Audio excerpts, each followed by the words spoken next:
3-ին, 12-ին, 21-ին և 30-ին ծնված մարդիկ մանկության տարիներին ունեն հետևյալ տրավման։ Նրանք վախենում են, որ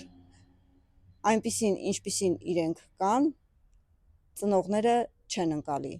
և շատ դեպքերում այս երեխաների ստեղծագործական ուղղությունները, որտեղ նրանք մեծ հակում են ունեցել բարձունքների հասնելու, ծնողները արհամարհել են և չնկատելու են տվել, գուցե նաև այս երեխաները ընկերական շրջապատում չեն կարողացել արտահայտել իրենց էմոցիաները էկոլոգիապես, դրա համար հասուն տարիքում նրանք չեն կարողանում էմոցիոնալ առումով հավասարակշիռ մտնել վեճերի մեջ և գուցե ինչ-որտեղ նրանց այս պահվածքը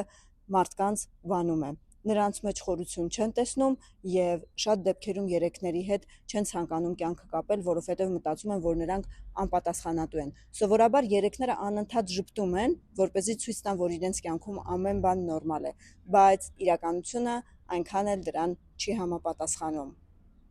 Անհատական խորը վերլուծության համար քայլերը, որոնց միջոցով կարող եք հաղթահարել այս ամենը և չպրոյեկտել անձնական ու գործնական կյանքում, այս տեսանյութի մեկնաբանության դաշտում գրում եք 3, իսկ ես ձեզ ուղարկում եմ վերլուծության մանրամասները։